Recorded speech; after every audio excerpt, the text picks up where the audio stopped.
My name is Tammy Reynolds, 32 years old, and a software architect with a decade of experience solving impossible problems.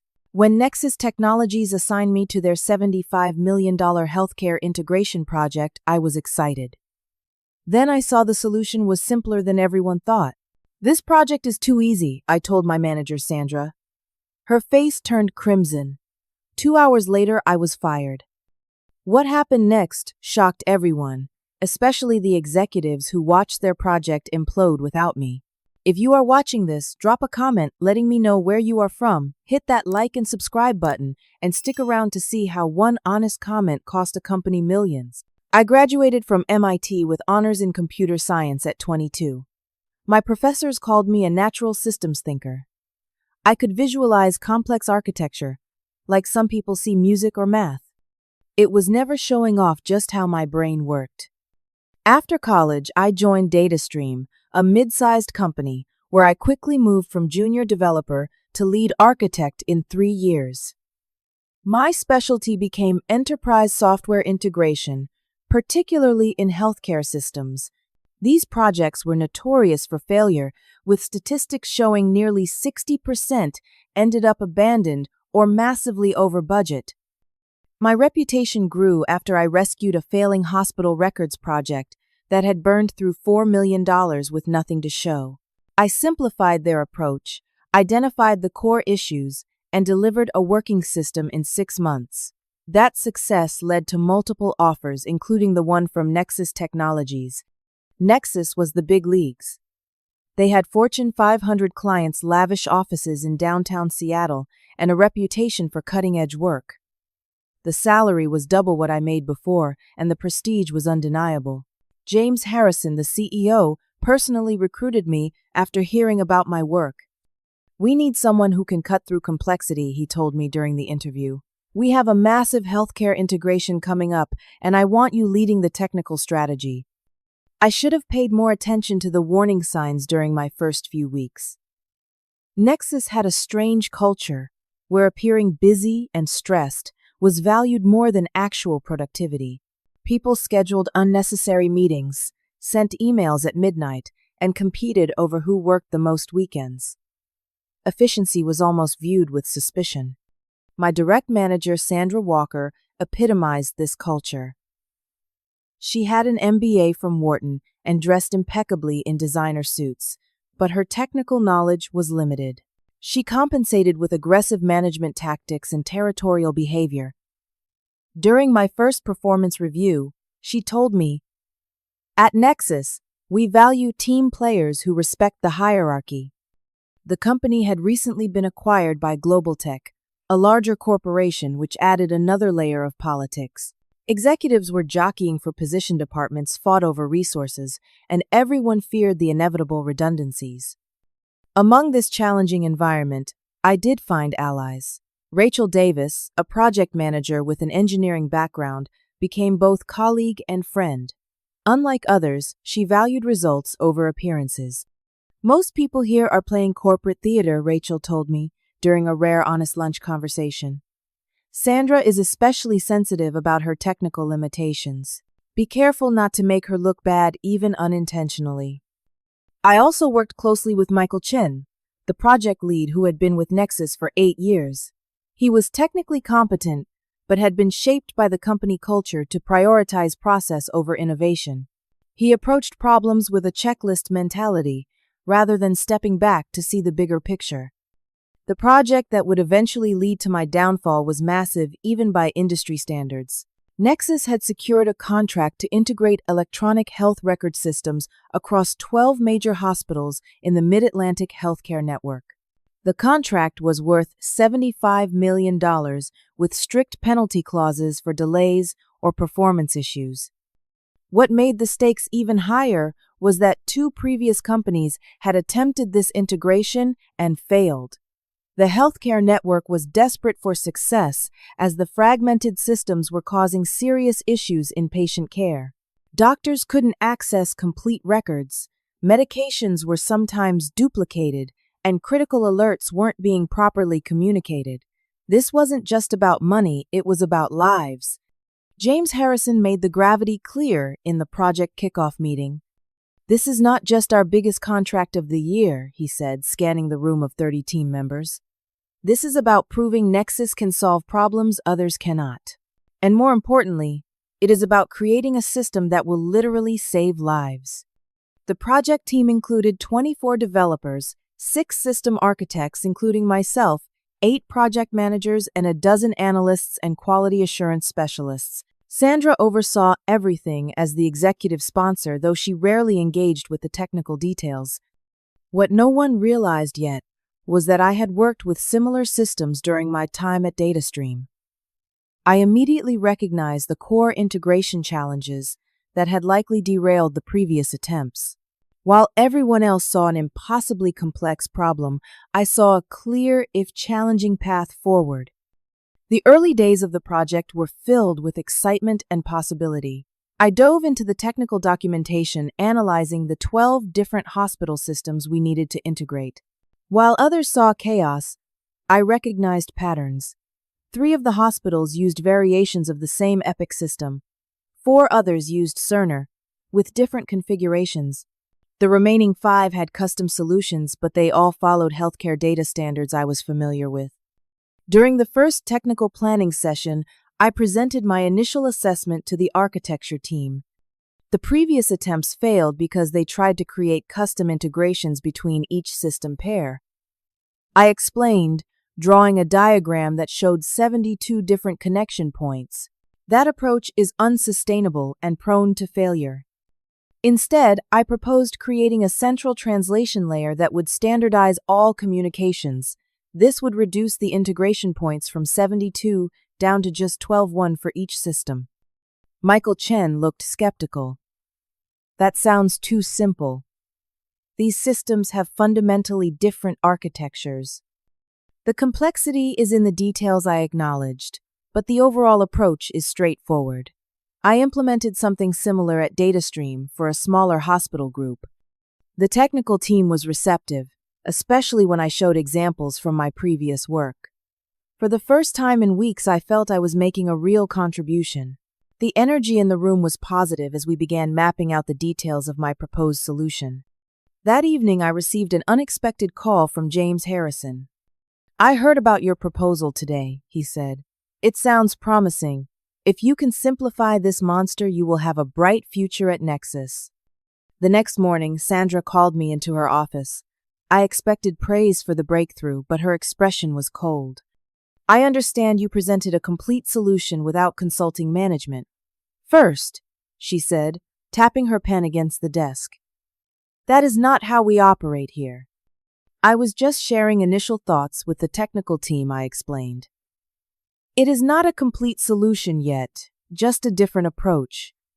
In the future, run major strategy changes by me first," she instructed, "and temper your promises. This project is extremely complex, and we need to manage expectations carefully." I left feeling confused but determined to navigate the politics better. Over the next few weeks, I refined the integration approach with the architecture team. We created detailed diagrams, data mapping, specifications, and implementation plans. The more we worked, the more confident I became that this approach would succeed. During this period, I noticed subtle changes in how Sandra interacted with me. She began excluding me from executive meetings where the project was discussed. When I sent her updates, her responses were delayed and minimal. In team meetings, she would redirect conversations when I tried to address the core technical strategy. The first major warning sign came during a presentation to the Mid-Atlantic healthcare executives. Sandra presented the project plan, which included a 36-month timeline and emphasized the tremendous complexities involved. "Our team is tackling unprecedented integration challenges," she told the clients. "We are developing innovative solutions for what is essentially 72 unique system connections." I shifted uncomfortably in my seat. This directly contradicted the approach we had been developing.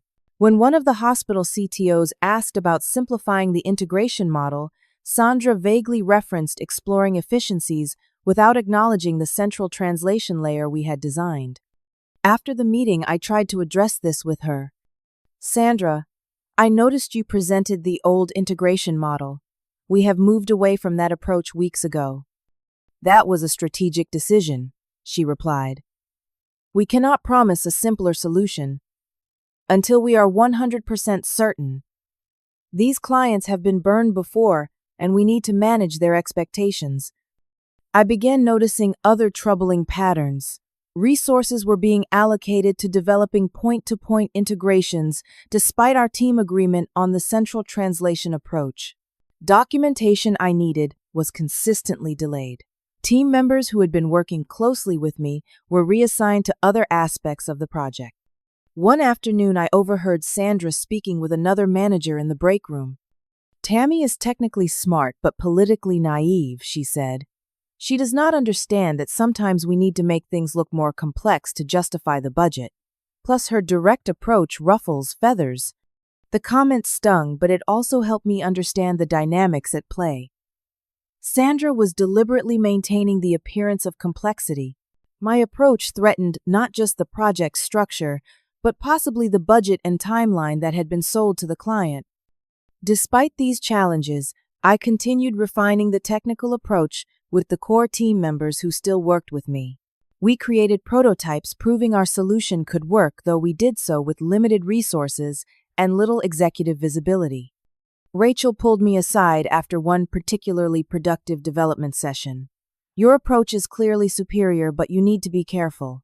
Sandra feels threatened by your expertise. She has been telling directors that your ideas are risky and untested. But we have the prototypes working, I countered. The evidence speaks for itself. Rachel shook her head. This is not about evidence, Tammy. It is about control and perception. Sandra has built her reputation on managing complex, expensive projects. Your solution makes things look too simple. I went home that night, wrestling with a dilemma. Should I continue pushing for the right technical solution knowing it might further alienate my manager? Or should I play the political game, allowing an unnecessarily complex approach that would likely fail but might preserve my position? The answer seemed clear when I thought about the stakes. This was not just about software or my career. It was about a system that would impact patient care across 12 hospitals. I decided I needed to advocate for the right solution, even if it created professional risk. 3 months into the project, we faced a critical milestone review with both Nexus executives and Mid-Atlantic healthcare stakeholders. The room was filled with nearly 40 people, including James Harrison hospital administrators and the entire project leadership team. Sandra opened the presentation with a complex slide showing interconnected systems, color-coded arrows, and technical jargon. Her voice carried confidence as she explained the unprecedented challenges we were tackling. As you can see from this architecture diagram, we are managing 72 unique integration points, each with its own data transformation requirements and security protocols, she said, gesturing to the bewildering visual. This explains why previous attempts failed and why our timeline extends to 36 months. I watched the hospital executives exchange concerned glances.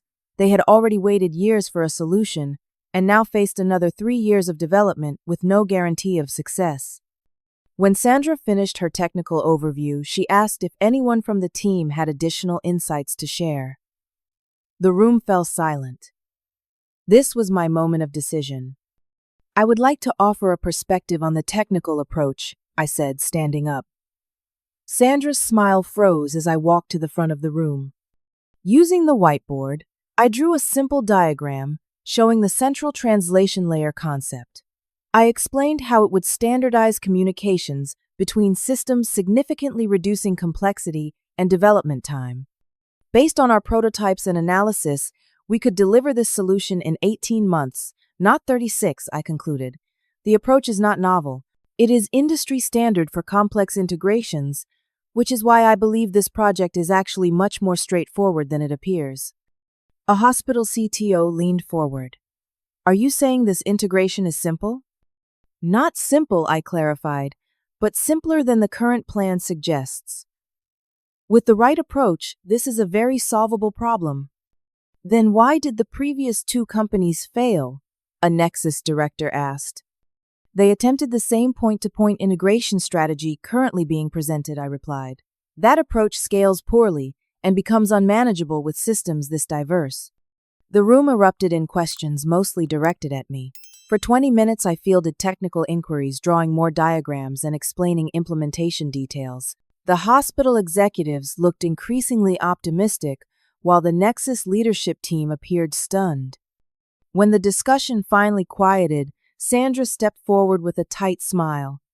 Thank you, Tammy, for that alternative perspective. Of course, we explore many approaches before settling on the most robust solution. Now let us move on to the timeline and budget considerations. The remainder of the meeting was tense. Sandra rushed through the rest of the presentation while shooting me occasional glares. When it concluded, James Harrison approached me. That was illuminating, he said. I would like to hear more about this approach. Let us schedule time this week. Before I could respond, Sandra interjected. James, I need to brief you on some confidential project matters first. Tammy, please wait for me in my office. I sat in Sandra's office for 45 minutes before she finally entered and closed the door with deliberate slowness. What was that? She asked, her voice dangerously quiet. I presented a viable technical solution that could save time and money, I replied. You blindsided me in front of our CEO and our biggest client, she countered, anger seeping into her tone. You made it look like we have been overcomplicating this project intentionally. That was not my intent. I just wanted to share an approach that works. Sandra's laugh was sharp. So you know better than everyone else, better than the two companies that already failed, better than our entire leadership team. On this specific technical matter, yes, I said, maintaining eye contact. This is my area of expertise. The current approach will fail for the same reasons the previous attempts did. This project is too easy. Is that what you are saying? Sandra's voice rose. That everyone else is just too stupid to see the simple solution that brilliant Tammy figured out. I never said anyone was stupid. Complex problems sometimes have straightforward solutions if you have the right experience. Sandra walked to her desk and sat down. Tammy Nexus Technologies values team players who respect leadership and process. Your behavior today demonstrated neither. I respect this company enough to be honest about the best path forward, I countered. Your arrogance is astonishing, she said, opening her laptop. You have been here less than 6 months, and you think you know better than everyone. This is not about knowing better. It is about applying relevant experience to avoid a costly mistake. Sandra typed something, then looked up at me. I have already spoken with Evelyn Porter in HR. Your employment with Nexus is being terminated, effective immediately. The words hit me like a physical blow. You are firing me for presenting a better technical solution. I am firing you for insubordination and creating a toxic team environment, she replied coolly. Your ego and lack of respect for established processes have made it impossible for you to function effectively within our organization. Have you discussed this with James? He seemed interested in my approach. Executive decisions about personnel are my purview, she said. Security will escort you to your desk to collect your personal items. You will surrender your laptop and badge before leaving. I sat in stunned silence as she called security. Within minutes, a guard appeared at the door. As I stood to leave, I found my voice one last time. This decision is a mistake, Sandra. Not just for me, but for the entire project. She did not look up from her computer. We will manage fine without your ego, Tammy. Please leave quietly. The walk to my desk was surreal. Colleagues stared as I packed my few personal items into a cardboard box. Rachel approached, her face pale with shock. What happened? She whispered. I got fired for making the project look too easy. I replied loud enough for nearby coworkers to hear. Evelyn Porter from HR appeared with termination papers for me to sign. She was professionally detached as she explained the severance terms and the non-disclosure agreement. I signed mechanically, still processing what had happened. As security escorted me toward the elevator, I spotted Michael Chen watching from his office doorway. His expression mixed confusion with what looked like guilt. He quickly ducked back inside when our eyes met. At the lobby, Evelyn took my badge and laptop. Your personal effects will be mailed to you if you forgot anything she said. Do not attempt to contact current employees about ongoing projects. I stepped out into the bright afternoon sunlight, suddenly unemployed, and holding a box containing 4 potted succulents, a coffee mug, and a framed photo of my family. As I walked to my car, one thought kept repeating in my mind: I had just been fired for being too good at my job. The drive home passed in a blur. Traffic lights changed, cars moved around me, but I barely noticed.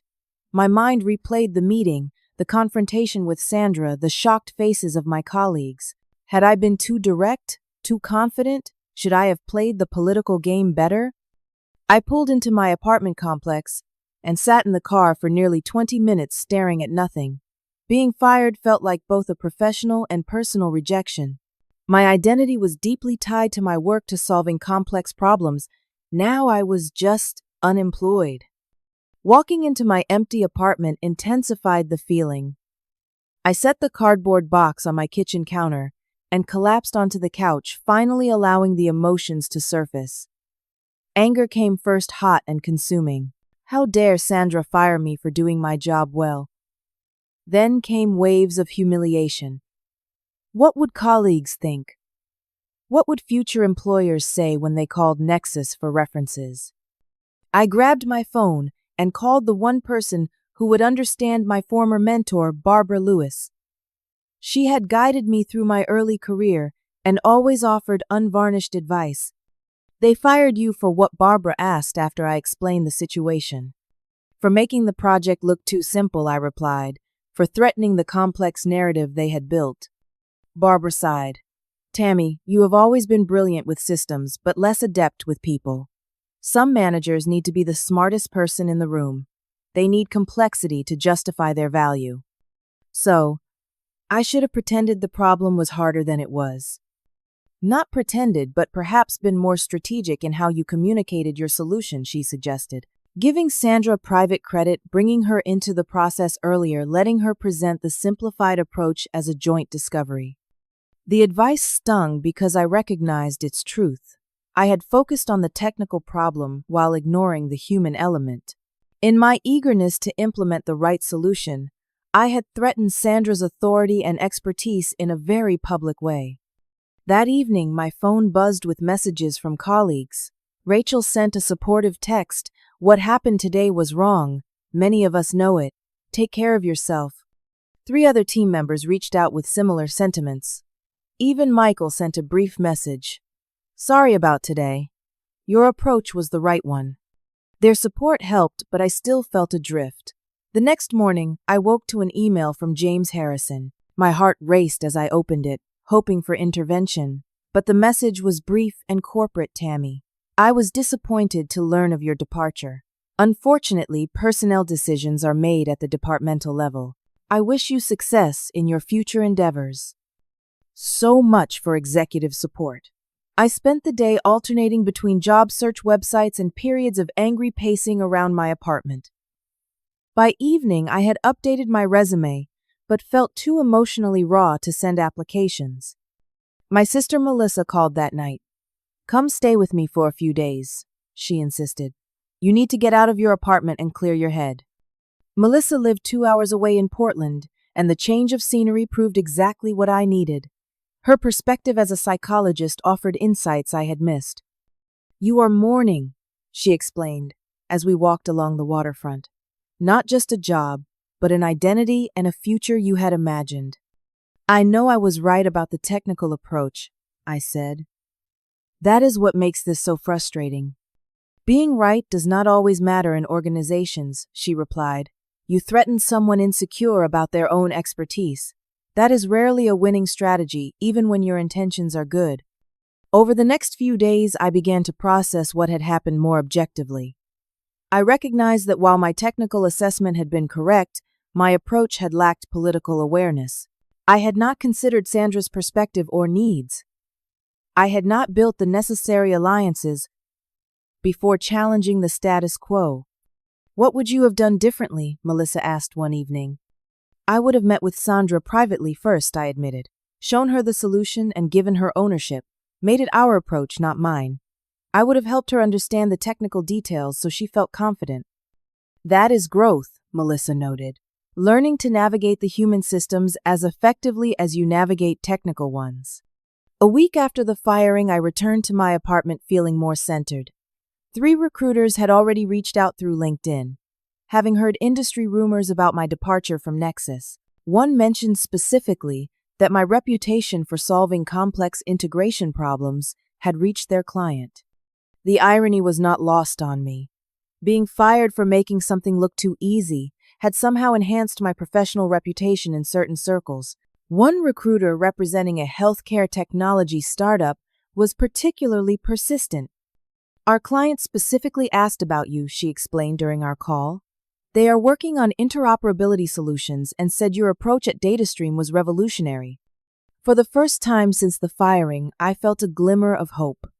Perhaps this setback could lead to an opportunity more aligned with my values, somewhere that prized efficiency and clarity rather than artificial complexity.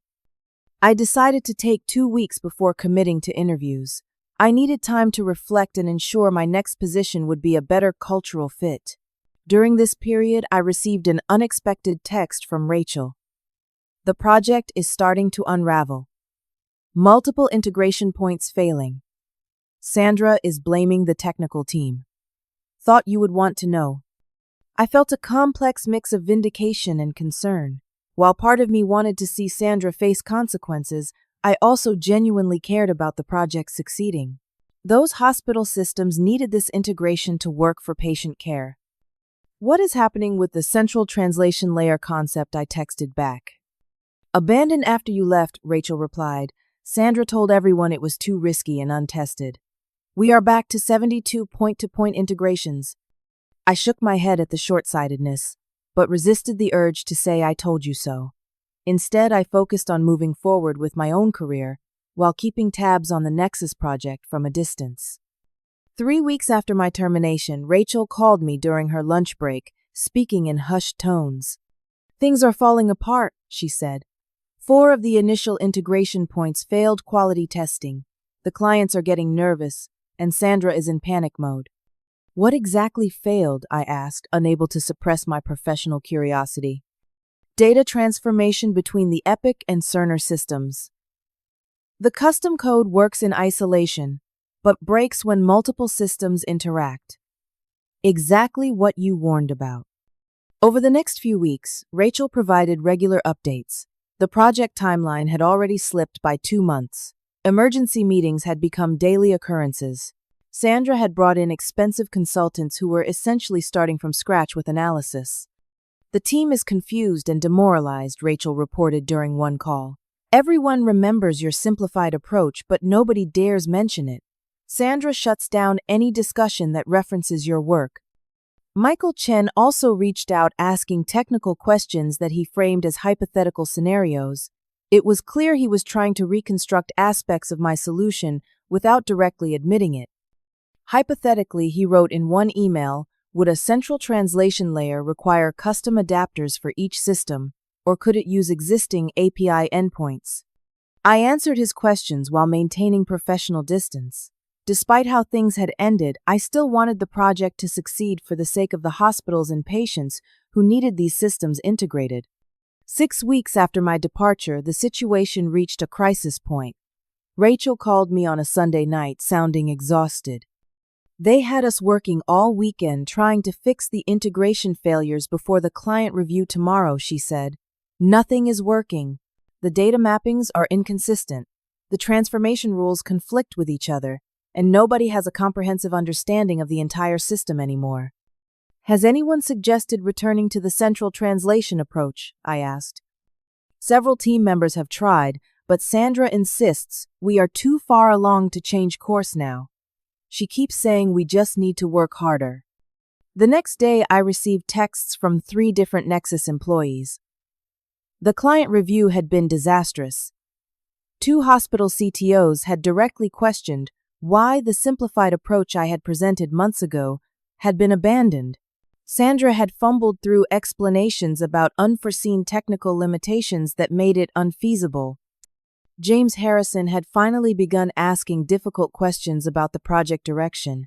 According to Rachel, he had pulled Sandra into his office immediately after the client meeting, and their heated discussion was audible through the door.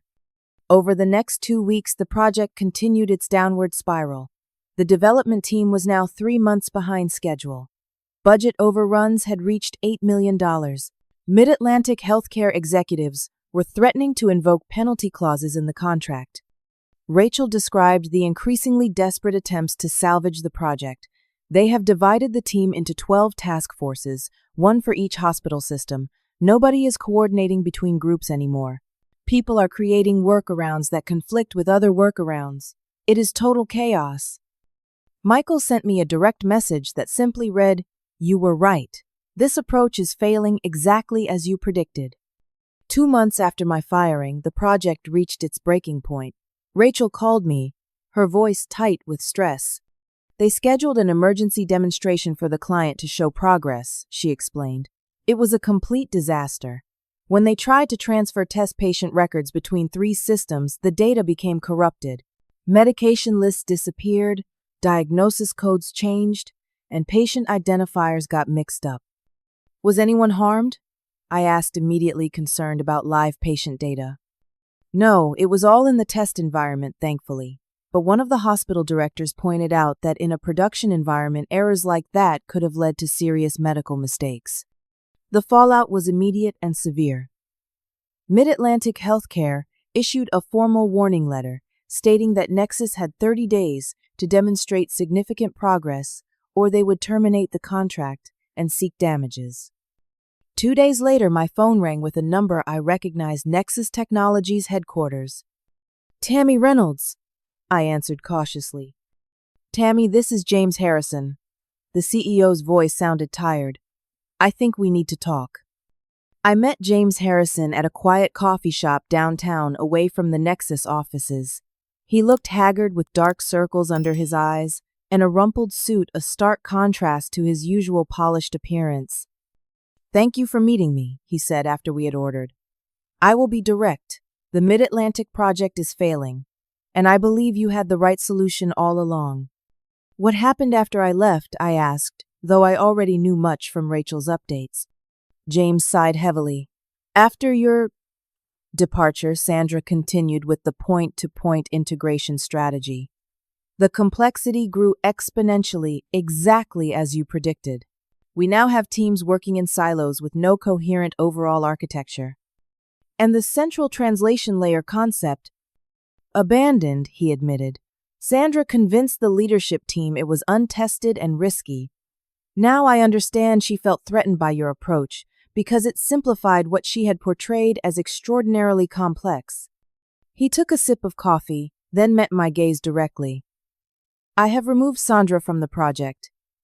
She has been reassigned to a smaller initiative away from critical client work." The news brought less satisfaction than I might have expected weeks earlier. "I appreciate you telling me this, James.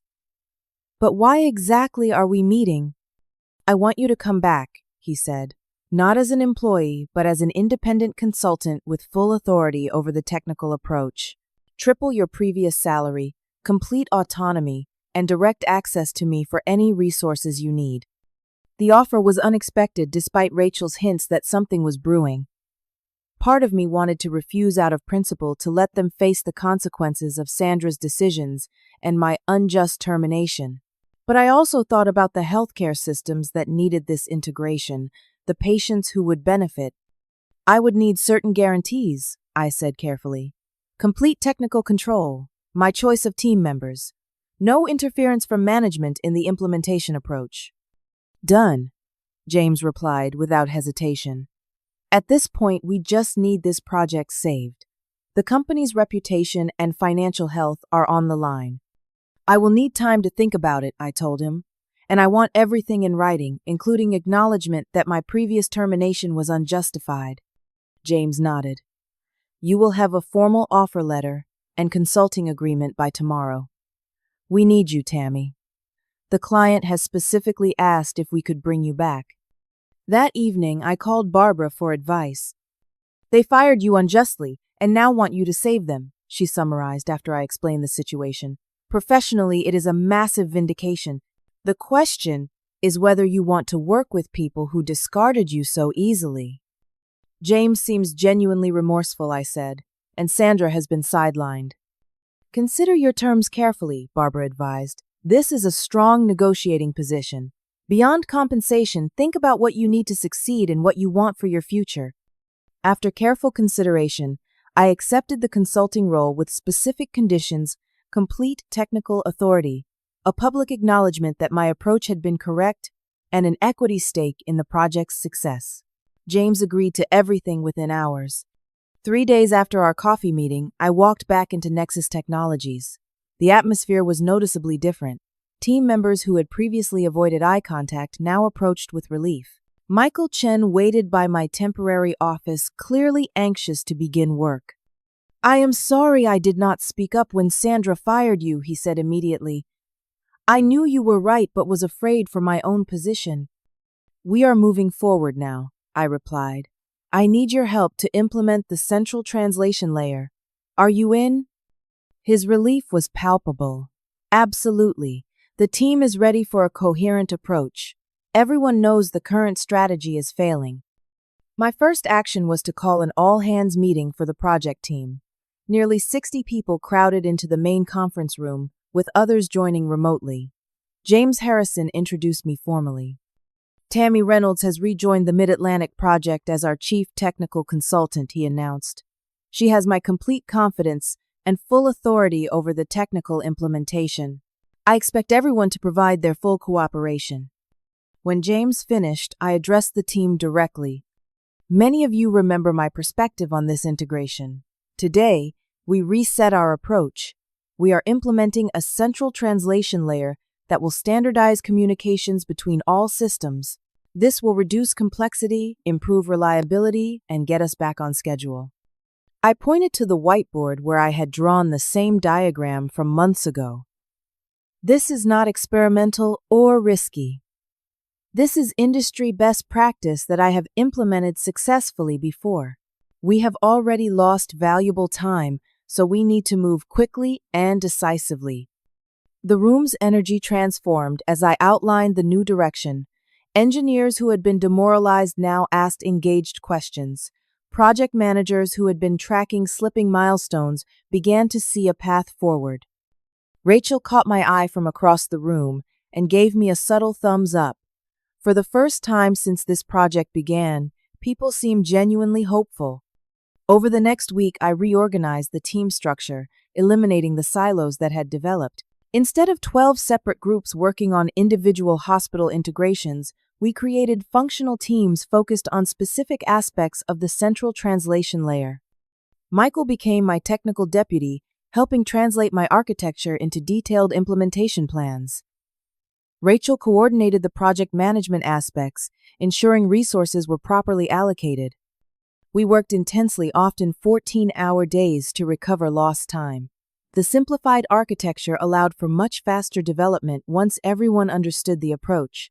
Within 3 weeks, we had a working prototype that successfully transferred test records between 3 of the hospital systems. When we demonstrated this progress to Mid-Atlantic Healthcare, their technical team was visibly impressed. "This is what we expected when we hired Nexus," the lead hospital CTO commented. "A coherent solution that addresses the core interoperability challenges." James Harrison attended that meeting and made a point of publicly acknowledging my contribution. "Tammy's approach has proven to be exactly what this project needed," he told the clients. "We regret not implementing it sooner." Sandra was conspicuously absent from all project activities.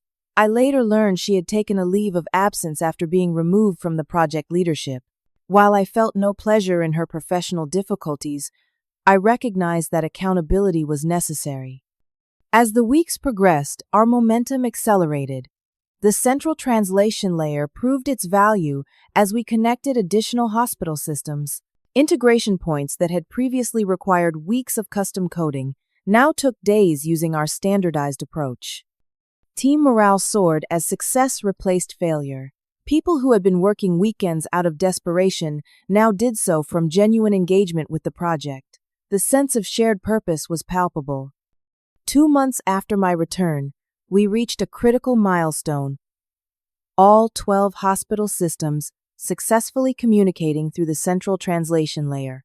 When we demonstrated this achievement to the full client group, they responded with spontaneous applause. You have accomplished in 2 months what previous teams could not do in years, the Mid-Atlantic Healthcare CEO stated. This will transform patient care across our entire network. As I looked around the room at the team that had made this possible, I felt a profound sense of professional fulfillment. We had taken a failing project and turned it into a success story that would genuinely help people. The vindication was complete, but it had become secondary to the satisfaction of solving the problem correctly. 6 months after my return to Nexus, the Mid-Atlantic Healthcare integration went live across all 12 hospitals. The implementation was not perfect, as no major system launch ever is, but the issues were minor and quickly addressed. The central translation layer performed exactly as designed, ensuring reliable communication between disparate systems. Hospital administrators reported immediate benefits. Emergency departments could access complete patient histories, regardless of which network hospital a patient had previously visited. Medication reconciliation previously, a manual and error-prone process, now happened automatically. Physicians reported saving 30 to 45 minutes per shift that they could now devote to patient care instead of documentation. The project that had been 3 months behind schedule and $8 million over budget under the previous approach ultimately delivered 2 weeks early under my leadership. The final cost came in $12 million under the original budget, a savings that resulted in a substantial bonus pool for the team. James Harrison made good on all his promises. My consulting fee was paid in full, along with the performance bonuses we had negotiated. More importantly, Nexus issued a press release highlighting the successful implementation that specifically credited my architectural approach. Trade publications picked up the story, with one healthcare technology journal featuring an interview where I explained the central translation layer concept. These public acknowledgments helped restore my professional reputation and led to numerous speaking invitations at industry conferences. One afternoon, about 8 months after the successful launch, I encountered Sandra in the Nexus lobby. She had returned from her leave of absence and been reassigned to a smaller internal project. Our eyes met across the marble floor, and after a moment's hesitation, she approached me. "Congratulations on the Mid-Atlantic project," she said stiffly. "The implementation has been very successful." "Thank you," I replied, unsure what else to say. "I made a mistake," she continued clearly, uncomfortable but determined. "I should have listened to your technical assessment rather than feeling threatened by it." The admission surprised me. I could have communicated my ideas better, I acknowledged. Been more considerate of organizational dynamics. Sandra nodded. "Perhaps we both learned something." She extended her hand, which I shook briefly before she turned and walked away. That interaction, awkward as it was, provided a sense of closure I had not realized I needed. Sandra had been driven by insecurity and the corporate culture that valued appearance over substance. Understanding this did not excuse her actions, but helped me make peace with what had happened. The Mid-Atlantic success opened new doors for me professionally. With my consulting contract at Nexus complete, I had multiple options to consider. Several major technology firms extended employment offers with substantial compensation packages. Healthcare systems reached out about similar integration projects. Venture capital firms inquired about my interest in healthcare technology startups. After careful consideration, I made a decision that surprised many but felt right to me. I founded Reynolds Integration Solutions, a specialized consulting firm focused on healthcare interoperability. Rachel and Michael both left Nexus to join as founding partners, along with several key engineers from the Mid-Atlantic project. Our firm's founding principle was radical transparency. We would never artificially complicate solutions to justify higher fees or longer timelines. We would charge fair rates for our genuine expertise and the value we delivered. And we would create a culture where technical truth was valued over political maneuvering. Within 2 years, Reynolds Integration Solutions had become a respected name in healthcare technology. We completed successful projects for hospital networks across the country, each one reinforcing our reputation for honesty and technical excellence. The experience with Nexus taught me valuable lessons that shaped my leadership approach. I learned that being technically right is not enough. How you communicate matters deeply. I became more attentive to organizational dynamics and more skilled at building alliances before introducing disruptive ideas. I also developed better skills for navigating corporate politics without compromising my integrity. I learned to recognize when someone might feel threatened by my expertise and how to create collaborative opportunities instead of competitive situations. Most importantly, I discovered the kind of environment where I could thrive, one that valued substance over appearance, results over process, and honesty over political maneuvering.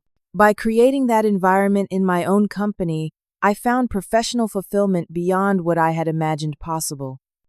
James Harrison and I maintained a respectful professional relationship. Nexus eventually became a partner on certain projects, with James acknowledging that our firms complemented each other well. The experience had changed him too, making him more attentive to the technical realities beneath executive presentations. Looking back on that fateful meeting where I had said, "This project is too easy," I realized my choice of words had been poor, even if my technical assessment was accurate. The project was never truly easy, just more straightforward than it had been portrayed. The implementation still required substantial expertise and effort, just not the artificial complexity that had been constructed around it. 3 years after founding my company, I received a letter from a doctor at one of the Mid-Atlantic hospitals. She described how the integrated system had helped identify a potentially fatal medication interaction for an unconscious patient brought to the emergency department. The patient's complete records from another hospital in the network had been instantly available, quite possibly saving his life. That letter now hangs framed in our company lobby, a reminder of why technical integrity matters. Sometimes the consequences of choosing politics over truth extend far beyond corporate budgets and careers. In healthcare technology, they can literally be matters of life and death.